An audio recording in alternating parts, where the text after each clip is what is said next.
This channel does not promote any violent, harmful, or illegal activities. All content provided by this channel is meant for an educational purpose only. জল্পনা তীব্র হচ্ছে জগদীপ ধনখড়ের ইস্তফা নিয়ে। কেন হঠাৎ আচমকা ইস্তফা দিলেন? সংসদের বাদল অধিবেশন শুরুর দিনই কি এমন হলো? UEN Jaipur is a perfect target for prospective students aspiring for good jobs, good education with future-ready skills. জল্পনা ঝড় বইছে দেশের রাজনৈতিক মহলে। কারো দাবি, বিচারপতি যশবন্ত বর্মার বিরুদ্ধে বিরোধীদের আনা ইমপিচমেন্ট প্রস্তাব গ্রহণ করার জন্য ধনখড়ের ওপর সরকারের অসন্তোষ তৈরি হয়েছে। আবার কেউ বলছেন বিজেপির অভ্যন্তরীণ রাজনীতি এর অন্যতম কারণ। বিভিন্ন তত্ত্ব নিয়ে এখন জোর চর্চা চলছে। I will retire at the right time. August 2027. Subject to divine intervention. কথা ছিল 2027-এর আগস্ট পর্যন্ত পদভার সামলাবেন, কিন্তু 11 দিন আগে যে কথা বলেছিলেন সে কথা তিনি রাখলেন না। বাদল অধিবেশনের প্রথম দিনই উপরাষ্ট্রপতির পদ থেকে ইস্তফা দিলেন জগদীপ ধনখড়। হঠাৎ হলোটা কি? মেয়াদ শেষের আগেই কেন ইস্তফা দিলেন ধনখড়? জল্পনা ঝড় বইছে সংসদের ভিতরে বাইরে। সরগরম জাতীয় রাজনীতি। রাষ্ট্রপতিকে পাঠানো ইস্তফাপত্রে অসুস্থতার কারণ দেখিয়েছেন জগদীপ ধনখড়। তার ইস্তফাপত্র গ্রহণও করেছেন রাষ্ট্রপতি। প্রধানমন্ত্রী নরেন্দ্র মোদীও তার সুস্বাস্থ্য কামনা করে এক্স হ্যান্ডেলে পোস্ট করেছেন। সেই সুরে কথা বলেছেন বিজেপি নেতারাও। উনি হেলথ গ্রাউন্ড বলেছেন, উনি এটা বড় মাপের ব্যাপার। He's a healthy man. I think his health is absolutely okay. কিন্তু বিরোধীদের মতে বিষয়টি এত সহজ নয়। অনেক রাজনৈতিক অঙ্ক লুকিয়ে আছে এর মধ্যে।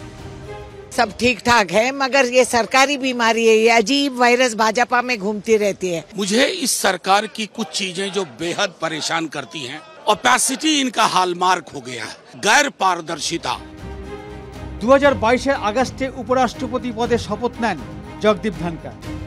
তার হঠাৎ পদত্যাগের নেপথ্যে দিল্লি রাজনীতির অলিন্দে ভেসে বেড়াচ্ছে একাধিক তত্ত্ব। রাজনৈতিক মহলে প্রশ্ন, বিচারপতি যশবন্ত বর্মার অপসারণে বিরোধীদের আনা ইমপিচমেন্ট প্রস্তাব গ্রহণ করতেই সরকারের চাপে পড়েছিলেন কি ধনখড়, নাকি বিজেপির অভ্যন্তরীণ কোনো রাজনীতি? ভোটমুখী বিহারের কথা ভেবে কোনো হিসেব নিকেশ? জল্পনা চলছে। সাইডলাইন করার জন্য রাজনাথ সিংকেও ভাইস প্রেসিডেন্ট করতে পারে নরেন্দ্র মোদী। এটাও আবার শুনলাম যে नीतीश कुमार जाते चीफ मिनिस्टर ना हो तार जन्य करते पारे। तो somebody is resting, अब उस पर भी आप राजनीति कर रहे हैं, मतलब हद हो गई। राजनीति का लेवल दिन ब दिन नीचे गिरता जा रहा है। जगदीप धनखड़ पोरखाओ राजनीतिविद, जनता दल कांग्रेस হয়ে যোগ দেন বিজেপিতে। বর্তমান রাজনীতিতে তিনি মোদী শাহের ঘনিষ্ঠ বলেই পরিচিত ছিলেন। 2019 থেকে 2022 পর্যন্ত বাংলা রাজ্যপালের দায়িত্বে ছিলেন ধনখড়।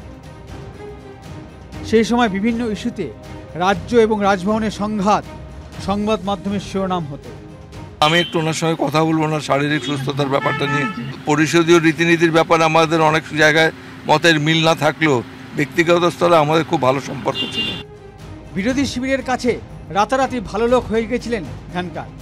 রাজ্যসভার সাংসদ জয়রাম রমেশ এক্স হ্যান্ডেলে লেখেন, জগদীপ ধনখড় সবসময় 2014-র পরের ভারতের প্রশংসা করে এসেছেন, কিন্তু একইভাবে কৃষকদের দাবি দাবাও তুলে ধরেছেন তিনি।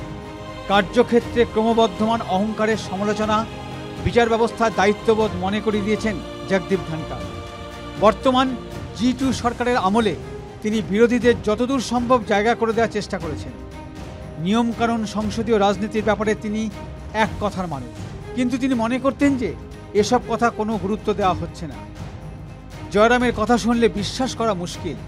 শেষ অধিবেশনে এই ধনখড়ের বিরুদ্ধেই অনাস্থা প্রস্তাব আনার তোড়জোড় শুরু করেছিল কংগ্রেস নেতৃত্বাধীন ইন্ডিয়া জোট। ধনখড়ের ইস্তফা রাজনীতির নিয়ম মেনেই কংগ্রেসের কাছে পড়ে পাওয়া সুযোগ, আর বিজেপির জন্য দৃশ্যতেই অস্বস্তির কারণ। দিল্লি থেকে জ্যোতির্ময় কর্মকারের রিপোর্ট, TV9 বাংলা। সামিরুল ইসলাম তিনি নো ভোট টু বিজেপি প্রচার করেছিলেন, এখন বাংলাভাষী মানেই বাংলাদেশি নন বলে প্রচার করছেন। সোশ্যাল মিডিয়ায় হিন্দু আর মুসলিম নির্বিশেষে বাঙালি পরিযায়ীদের হাহাকার তুলে ধরছেন।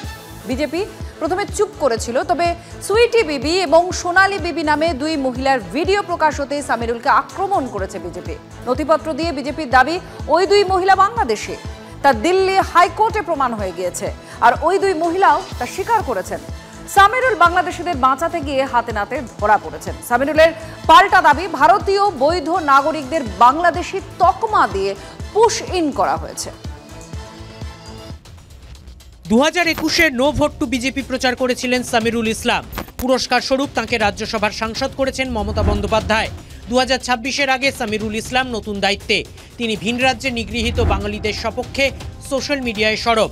কখনো হিন্দু পরিবারের ভিডিও প্রকাশ করছেন, কখনো মুসলিম পরিবারের হয়রানির অভিযোগ সামনে আনছেন। সম্প্রতি সুইটি বিবি নামে এক মহিলার ভিডিও প্রকাশ করেছিলেন। আমরা দেখে দিল্লি থেকে ধরেছি, আমরা কাজ করতে গেছিলাম, তা আমরা বললাম আধার কার্ড দেখালাম, আমরা বাংলাদেশি লয়, তাও জবরদস্তি ওরা কি লিখে আমরা তা অনুরোধ করছি, তা আমাদের লিখে নিলে বললে তোদেরকে বাংলাদেশি বানিয়ে দেবো, আমি তোরা বাংলাদেশি লয়, তাও তোরাকে আমরা বানিয়ে দেবো। এই ভিডিওটি পোস্ট করার পরেই সামিরুলের বিরুদ্ধে সোশ্যাল মিডিয়ায় সরব হয়েছে বিজেপি। তাদের অভিযোগ, সামিরুল বাংলাদেশিদের আড়াল করতে গিয়ে হাতে নাতে ধরা পড়েছেন। সোনালী খাতুন ও সুইটি বিবির হয়ে কলকাতা হাইকোর্টে আবেদন করেছেন সামিরুল ইসলামের স্ত্রী শবনম সুলতানা। কিন্তু দিল্লি পুলিশের রিপোর্ট দেখেই সোনালী ও সুইটিকে বাংলাদেশে পাঠানোর নির্দেশ দিয়েছে দিল্লি হাইকোর্ট। এমনকি অভিযুক্তরা নিজেরাও দিল্লি পুলিশের কাছে স্বীকার করেছে তারা বাংলাদেশি।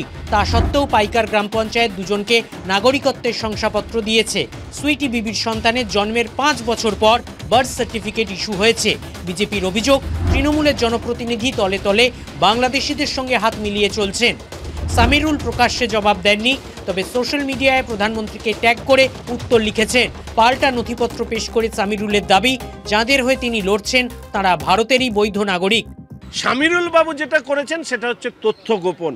এর থেকে পশ্চিমবঙ্গের জনগণ বাংলাদেশি অনুপ্রবেশকারী রোহিঙ্গাদের মতন যেভাবে কাঠের মধ্যে উই পোকা লাগলে ভেতর থেকে কাঠটা নষ্ট হয়ে যায়, এই পশ্চিমবঙ্গকেও ঠিক একইভাবে এই অনুপ্রবেশকারী রোহিঙ্গা জন্মসূত্রে হিন্দু, জন্মসূত্রে মুসলিম, তাদের প্রত্যেকের ক্ষতি করছে।